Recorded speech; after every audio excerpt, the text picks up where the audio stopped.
Lori Lightfoot, this woman is just absolutely awful. There's no other way to describe it. She has continued the destruction of Chicago. Can we find out how many people were shot in Chicago this weekend? We like to do that because tons of people are shot in Chicago every weekend. Dozens and dozens, sometimes upwards of 100 people, usually about 10 or so deaths. We'll get the numbers in just a second. Oh, you got the numbers for me? Oh, this is a good one. This is a good one. Damn, we don't have the music for the deaths in Chicago yet. We're working on that. Play a little sort of game show music when I talk about deaths in Chicago.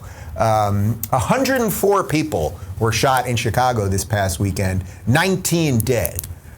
I don't see any protests anywhere. I don't see anyone demanding Lori Lightfoot step down. I don't see anyone screaming out racist police. So what, let me think for a second, what could be going on here?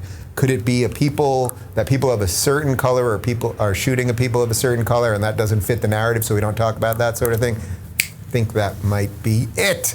All right, so we've got audio from the New York Times podcast of Chicago Mayor Lori Lightfoot doubling down on her insanely racist decision to only be interviewed by people of color. Take a listen. Back in May, Mayor Lightfoot announced that on the occasion of the 2-year anniversary of her inauguration, she would grant one-on-one interviews exclusively to journalists of color. She faced a lot of heat for it.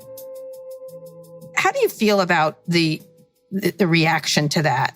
You're being sued. Some people, including prominent journalists of color, called it a stunt. Tell me why you did that? Why are you talking to me? Like, I'm a white lady. So here's the bottom line for me. To state the obvious, I'm a Black woman mayor. I'm the mayor of the third largest city in the country. Obviously have a platform. It's important to me to advocate on things that I believe are important. And going back to why I ran, to disrupt the status quo. The media is critically important to our democracy. You know this better than I do. The media is in a time of incredible upheaval and disruption. But our City Hall press corps looks like it's 1950 or 1970. When I look across the podium, whether I'm in a formal press conference or I'm out in a neighborhood, the reporters who show up are invariably overwhelmingly white. Intentionality around diversity and inclusion is crucial. People that make the hiring decisions have to be focused on diversity.